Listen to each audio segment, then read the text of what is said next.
Senator, we have a surprise caller for you. Good. On line 3, go ahead.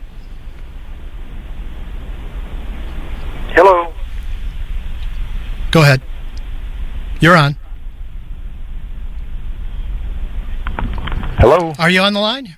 Hello. I'm here. There we go. Is this Harry Reid? It is. Harry, this is Barack. Well, I'll be damned. They, I'll be damned. What, are you allowed to say that on live radio? Well, I'll be damned. Well, what a guy. Listen, I just wanted to chime in. I hope you guys don't mind me interrupting. Not at all, President. Harry's going to be doing a lot of work over the next 20-some months, but I think that when the story is written and when all is told, you're going to have somebody who has done more for Nevada and for this country as anybody who's ever been in the Senate. And I could not be prouder of him. He did an unbelievable job on a whole bunch of really tough issues, saving this country from a depression, making sure millions of people had health care, making sure that young people were able to go to college. And he's been one of my best partners and best friends, and I'm really honored to have served him. President Obama, in the last couple of years, what do you think Senator Harry Reid's biggest contribution has been to Nevada and this country? Well, although Nevada still has challenges, obviously, because of the situation with the housing market and some of the challenges in the hospitality industry that hit during the Great Recession, it would be so much worse off and in such a bigger funk, and people's homes would be worth so much less if it hadn't been for the really tough but correct actions that Harry took.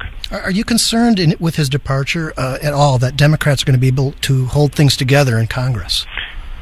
Well, Harry is unique, and he's got that curmudgeonly charm that is hard to replace.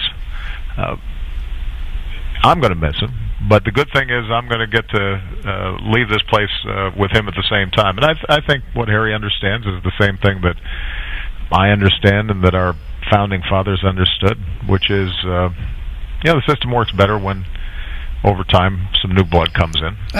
We've had a great run. Yeah. Harry's run's been a little longer than mine, but what we want to do is make sure that we squeeze as much out of these next couple of years as we can. And here's the thing that I just want everybody to understand, is that I don't know anybody who understands more his roots, where he came from, what it means to not have anything when you're born, and scramble and scrape and work to get something.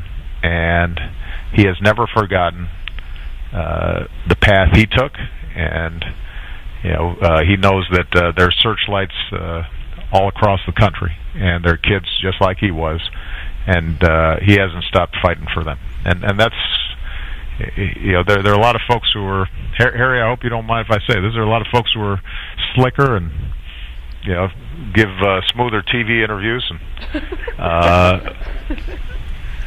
but in terms of somebody who's got heart and cares about ordinary people trying to chase the American dream, I don't think there's been anybody ever. Harry Reid. Fought for it. Harry Reid. Mr. President, before you leave, let me say this.